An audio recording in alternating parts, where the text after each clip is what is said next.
Hi friends, welcome to your channel talks of తన్ with rice and dal. ఇలా simple garlic fried rice చేసుకోండి. 1 glass basmati rice తీసుకొని బాగా wash చేసి ఫుల్గా వాటర్ పోసి స్టవ్ మీద 1/2 స్పూన్ సాల్ట్ వేసి పొలుగ్గా వచ్చేంత వరకు కుక్ చేసుకోండి. ఒక పెద్ద సైజ్ గార్లిక్ తీసుకొని స్టవ్ మీద లో ఫ్లేమ్లో 5 మినిట్స్ బాగా అన్ని సైడ్స్ కాలేలా కాల్చుకోండి. ఆ తర్వాత ఒక కడాయిలో 3 స్పూన్స్ ఆయిల్ వేసి గార్లిక్స్ని బాగా ఫ్రై చేసుకోండి. ఆ తర్వాత 1/2 cup cabbage, 1/2 cup capsicum, 1/2 cup carrot, 1/2 spoon salt వేసి కొంచెం సేపు ఫ్రై చేసి మగ్గనివ్వండి.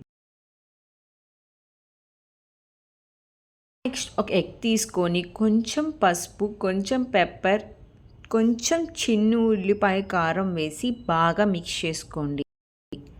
ఈలోపు స్ప్రింగ్ ఆనియన్స్ని ఇలా కట్ చేసుకోండి. తర్వాత ఒక ప్యాన్ తీసుకొని లైట్గా బటర్ పూసి మనం కలిపి పెట్టుకున్న ఆమ్లెట్ని వేసి బాగా ఫ్రై చేసుకోండి. మనం ఫ్రై చేసుకున్న ఎగ్ని వెజిటేబుల్స్లో వేసి బాగా కలుపుకోండి. నెక్స్ట్ కొంచెం స్ప్రింగ్ ఆనియన్స్ వేసి 1 స్పూన్ పెప్పర్ వేస్తున్నానండి. రైస్ వేసి బాగా కలుపుకోవాలి. ఒక చిన్న బౌల్లో 1 spoon vinegar, 1 spoon soya sauce, కొంచెం చిల్లీ ఫ్లేక్స్ వేసి 1 స్పూన్ టొమాటో సాస్ వేసి బాగా కలుపుకోవాలి. ఆ తర్వాత ఆ మిక్చర్ని రైస్లో వేసి కొంచెం సేపు ఫ్రై చేశాక సాల్ట్ చూసుకొని వేసుకోండి. మనం ఫ్రై చేసుకున్న గార్లిక్స్ని అలా వేయండి.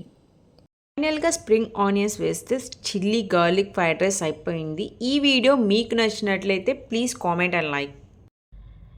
మరిన్ని interesting food recipes and travelling videos కోసం subscribe my channel talks of Tanvi.